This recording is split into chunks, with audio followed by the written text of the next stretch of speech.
Hey guys, welcome back.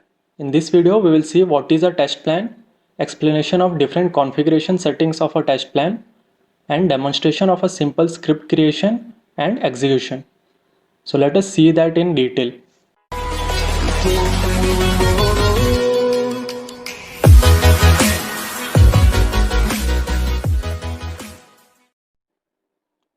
When you launch JMeter, by default a test plan will be present in the JMeter element section in the left. Test plan is the uppermost element, or you can say the parent element. Test plan can be considered as a package containing all the test data and test script. It also has few settings using which you can control the test execution of thread group. Now let us understand the configuration settings of a test plan. In test plan, the first option is to give a name to the test plan. So let us give it a name. You can also provide a particular comment as per your requirement. Apart from this, there is a user defined variable section wherein you can define variables as per your requirement. So this is basically a name value pair in which you will specify a name of the variable and the corresponding value of that variable.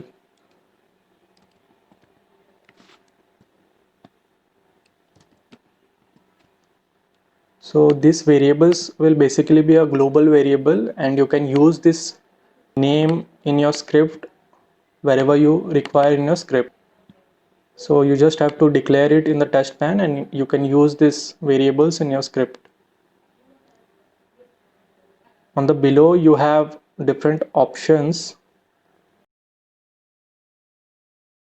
like by clicking on add you can add more rows. By clicking on detail, it gives you a bigger text editor in which you can edit your name or value. Apart from this, you can also add something from clipboard. So suppose I have copied this using Ctrl C and if I click on add from clipboard, then it has added that copied element. I can also delete any row. I can also move a value up or down, like it is up only. Let me put this up. Yeah. So you can also move a particular row up and down using these two options. Apart from this, there are three options available in the downside. The first one is run thread groups consecutively, that is one at a time. By default, this option is unchecked, which means if I have two thread groups in my script, then both the thread groups will run in parallel. If I check this checkbox, then what will happen? If I have two thread groups, then one thread group will run first and the another thread group will run after the first one is executed, which means one at a time. So this was about the first option. In second option, we have a run teardown thread groups after shutdown of main threads. Teardown thread group is a type of thread group which is used to delete basically things which are already been used in the test execution. So suppose you were using some data in your load test and that data after the load test is of no use for you, then what you can do is you can use a tear down thread group and you can delete all those data in this thread group. So tear down thread group is basically used for that purpose. By default, this checkbox is ticked, which means my teardown thread group will run after the execution of all the other thread groups, which means at the last it will run the teardown thread group. Apart from this, there is one functional test mode which says save response data and sampler data. So if I check this checkbox, what will happen is all the data with respect to my sampler, all the request data, all the response data will be saved in my view result tree, or you can say it will be saved in my listener. You can add any additional libraries if you want over here. Now let us now create a simple test plan and execute it. So for that purpose, I will add a thread group. In thread group, I will add a sampler of HTTP request. I will add a listener to show the result of our execution. So I will select view result. We will see in detail about thread group, samplers and listeners in our further videos.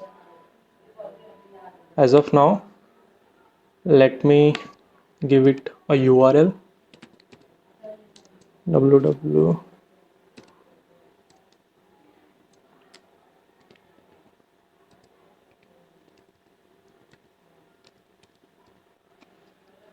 So I've specified google.com in my HTTP request. In my thread group, I will tell it to run 5 times. Now if I run, I can run using this option which says start. So before running, I need to save my test plan first. So I will save it. I will give it a name.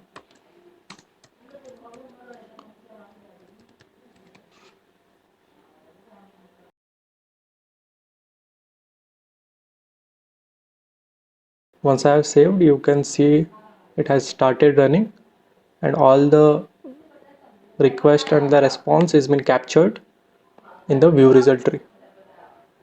So you can see over here all the details with respect to that request body, request header, response data, response body, response header. All the things have been captured in the view result tree. So this was a basic creation of a simple web test plan and execution of the same. For more such videos, please subscribe our channel Puffology. In our next video, we'll see the different recording options available for JMeter. Thank you.